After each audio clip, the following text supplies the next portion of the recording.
The New South Wales lower house has passed the repeal bill to remove the protections for wild feral horses in the Kosciuszko National Park.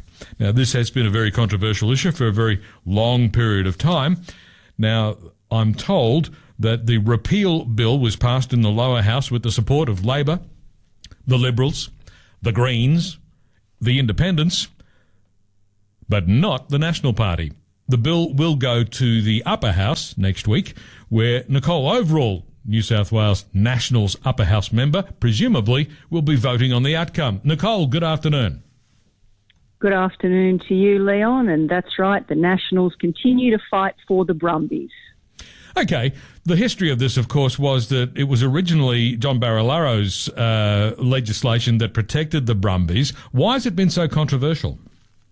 Actually, it goes back further than that, as it turns out, Leon. It's nearly been going on for 20 years now, and it was in 2008 that the Labor Party introduced a management plan for wild horses, and it specifically stated that it was to achieve population targets, so not eradication of the horses, population targets without a specified number, and which did not involve aerial culling. So that's how long ago it was actually put in place in terms of acknowledging that there was a connection to the Brumbies, the historic and heritage significance, and the need to manage but not eradicate. So, yes, fast forward to 2018, there was the wild horse management bill that was successfully moved through Parliament and has been in place ever since. And, of course, that act specifies that no more than 3,000 Brumbies need to be retained in the park by 2027. And I'd like to really clarify something that has been missing in the debate around all of this.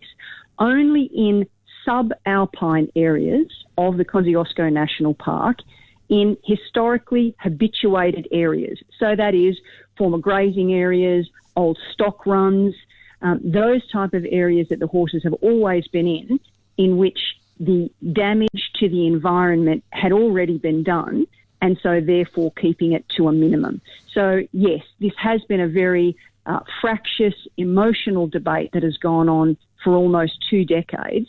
And in the end, what had been occurring now was actually securing what the bill that is in place has wanted to achieve. The numbers, and Labor has admitted this as well publicly, that the numbers of horses are now specified at being between 1,500 and 2,900, below that 3,000 mandated mark. So, yes, we will continue as Nationals to stand up and fight and say, why fix it if it ain't broke? Okay, but it appears that it's you against the world, Nicole, and everybody else has voted to pass the bill, and it looks like that will be the outcome next week as well. You don't have the numbers, do you? No, we probably don't have the numbers in this, but that's why I will be putting forward amendments that I hope will be supported, particularly by the Liberal Party. I've worked through these amendments over a number of weeks now. I've spoken with various individuals, MPs, council about it as well, to try to find a sensible, balanced middle ground. And what I'll be calling for is essentially that any future management plan, so if they're going to repeal the Act, they will still be required to have a management plan in place for the park, and I would be expecting for the horses as well. So for any future management plan, what I'll be putting forward is that it must continue to permanently recognise the Brumbies' cultural and heritage significance. It needs to prioritise humane treatment of the Brumbies, such as rehoming, over lethal methods like aerial culling, that Labor had said back in 2008 and back before the 2023 election that they were not going to introduce aerial culling, and yet they did. And the third element of the amendments that I'll be proposing is to preserve a small, sustainable population, small, understanding, again, those population targets that is consistent with ecological and environmental goals and also the original intent of the legislation. It's about balance. It's about finding ways in which both of these things can coexist in the best manner possible. All the focus, of course, has been on the brumbies, but there are other feral animals that are also causing a problem, aren't there? What's being done to address that? Indeed, and you are quite right. What is being done? What's being done is not enough because, yes, the brumbies are the ones who are held up as the poster child for being these feral animals and doing all of this damage. But pigs are a massive problem. And yes, there has been a program introduced, a continuing program where they are attempting to deal with wild pigs, but their numbers are just exploding. On top of that, you've got wild dogs. You've got foxes. People don't even understand the damage that foxes can do. Feral cats as well. You've got deer that are a problem. So, yes, there is a broader picture to all of this, and the focus, unfairly, quite frankly, is the brumbies, and that seems to be, the thing people can latch on to in this debate. But we need to be doing more about all of those other animals that continue to breed, the populations explode, and doing the damage that they're doing as well. And be mindful, as I said, of a small and sustainable population of horses in areas where they have historically been and doing the least amount of damage that we can possibly have. Okay, on an entirely different note, I believe you are currently in Bougainville.